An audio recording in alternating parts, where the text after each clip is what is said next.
With only 7 episodes remaining, does Dragon Ball Daima actually have time to sit here and do this filler style content?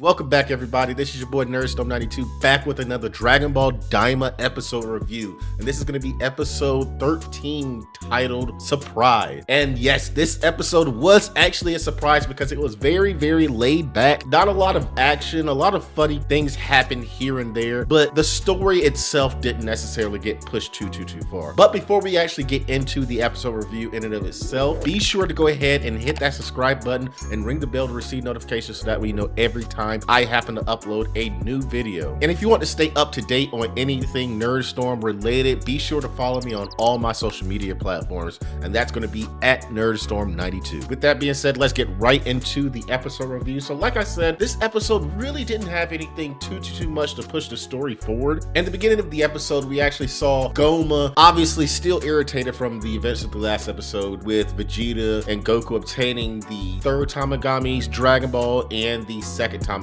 Dragon Ball. And it's at that point that he actually tells Degetsu to close off Warp Sama. So yes, nobody is going to be able to travel to and from the demon realm, let alone between the different demon worlds. And that's his actual plan, to stop the gang from actually getting to the first demon world. So then we actually see Degetsu go to the area where the actual switch, yes, a literal switch to turn off Warp Sama. And as Degetsu's doing this, he's sweating, he's very nervous because he really doesn't want to do this. Now, why he necessarily doesn't want to do this? Because obviously he's been working for Goma this whole time, so hopefully we'll get to see in the later episodes. But again, like I said, he was sweating, he was very nervous, he just did not want to do this. But again, he did do it, and we can see Warp Sama kind of go into this sleep mode, if you will. And then it's at that point that the gang's ship actually ends up malfunctioning, and they end up landing on this planet. And this planet has a bunch of tall trees and bushes and everything, and it's very mysterious. But obviously they crash landed on this planet, so Bulma and Pansy are actually trying to repair the ship, but because they no longer actually have Pansy's tools, Bulma actually suggests for Pansy to use a capsule, a Hoi Poi capsule. So if you remember from OG Dragon Ball, all the capsules and whatnot, if you're a real Dragon Ball fan, you remember these because a lot of times they weren't really used in Dragon Ball Super, nor were they used in Z that much, so a lot of fans might not necessarily remember these, but it's good to see the Hoi Poi capsules back again. And Bulma actually uses one to pull out all of her tools and explains how they work essentially. But it's at that point that Neva actually realizes what planet they're on,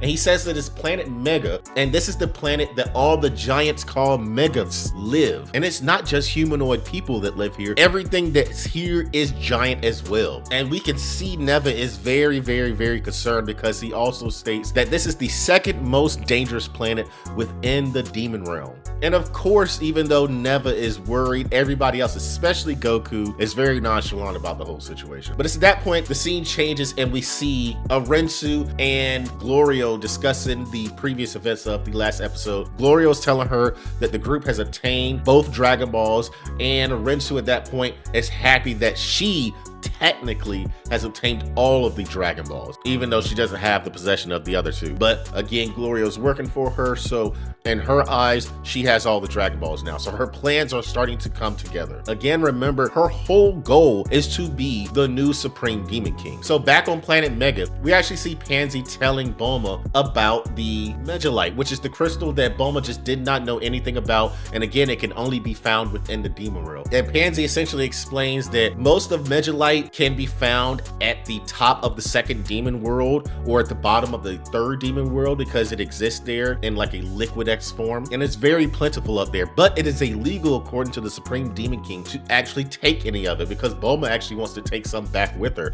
And hopefully either later in Dragon Ball Daima or in some future Dragon Ball project, we actually get to see Bulma have some form of use for this. And then at that point we kind of pan over to Goku, and he gets startled by this giant hamster. Yes, giant hamsters start attacking the group. Obviously Goku's running around, he doesn't want to damage them because Vegeta's telling him to just take them out, but Goku says again, no, I don't want to do it. He's getting tickled and everything. And then obviously Vegeta and Piccolo are actually fighting them. But out of nowhere, you start hearing giant footsteps just rumbling everything in the area, and the hamsters just scatter. And it's at that point we get to see a Mega, and Neva actually tells him that that's just a Mega child, not a Megath adult. And let me tell you, this Megath is very, very, very large. Funny enough, he happens to have a school sack there with him. Yes, he was on the way home from school. And just so happens enough, he sits down next to the group, still doesn't notice them yet because they're so small. And he starts to eat. And what he's actually eating is a Kraken tentacle, a fried Kraken tentacle. And of course, Goku and Vegeta are a little startled that this thing is actually eating such a monstrous animal. But at that exact moment, the Megath's dog, yes, the Megath's dog notices the group. So they scatter and the dog tries to find them by sniffing around. But obviously he runs into Goku first, because of course he runs into Goku first. And he starts to chase after Goku, but the rest of the group kind of get involved. So Neva tells anybody that's not working on the ship to hide, and everybody else defend the ship. So essentially that's what happens throughout this whole little section. Everybody's trying to run away from the dog, but the dog is obviously not fazed by any of their attacks whatsoever. Even strong attacks like Vegeta uppercutting the thing in its chin is still not fazed by it. And it gets to one point to where Goku actually lands on the skin,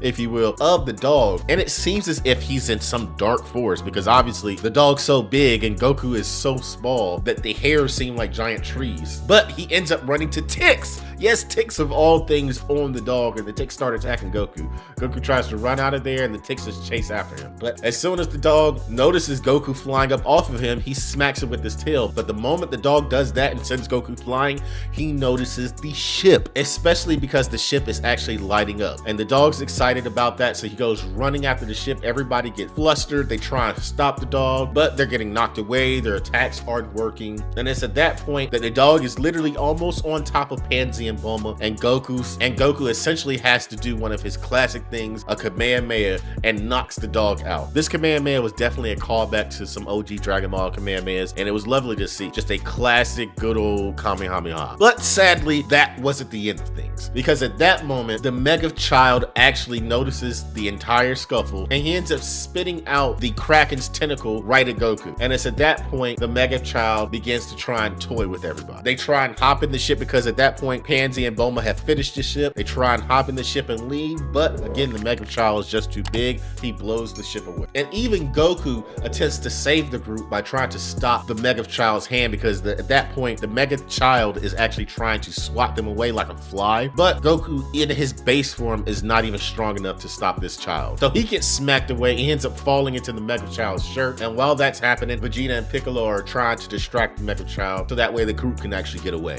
And then Goku goes Super Saiyan to actually try and stop the Mega Child. Now, this sequence was actually animated very well, and I did definitely appreciate it. But come to find out, Goku going Super Saiyan still wasn't enough to stop this child. He gets knocked away, and he almost gets stepped on if it wasn't for Gloria and the rest of the crew and the ship actually coming in, swooping in, and saving Goku. But it's at that point, everybody hops in the ship and they dip out. And as they're dipping out, they actually see a group of other Mega children walking home from school. So honestly, if they hadn't gotten out of there, more than likely they would have been in a heap of trouble. Obviously, as they're flying away, Vegeta's wondering that if the children are that strong, more than likely the adults are even stronger. And then he remembers that Neva actually said this was only the second scariest planet within the demon realm. And Neva's like, yeah, the scariest planet is called Planet Giga, where the giants are called Gigas.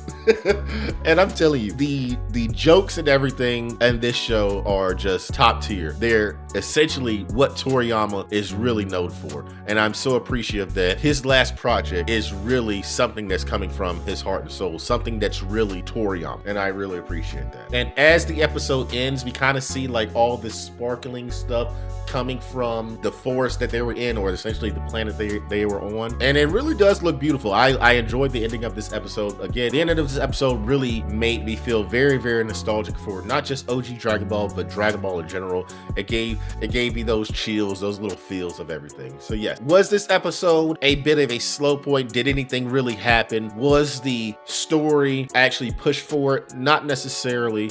But did I enjoy the episode? Yes. So all in all, this was a good episode. It wasn't great. Definitely wasn't necessarily great, because again, nothing necessarily happened, but overall the episode was still good. But let me know in the comments, did you actually enjoy this episode? What was your favorite part? And what are you looking forward to on episode 14? Let me know in the comment section, and be sure to like and share this video out to all your friends, and then subscribe and ring the bell to receive notifications so that we know every time I happen to upload a new video. And if you're not already following me on all social media platforms. Be sure to follow me to stay up to date on everything that I do as far as posts, schedules, and everything. Be sure to follow me on all social media platforms. That is at NerdStorm92. And I do try and stream on Twitch as much as I possibly can. I try and stream on Monday, Wednesdays, or Saturdays at 6 p.m. Eastern Standard Time. That is at NerdStorm92 on Twitch or twitch.tv/NerdStorm92. And with that being said, I will catch y'all in the next Dragon Ball Daima video.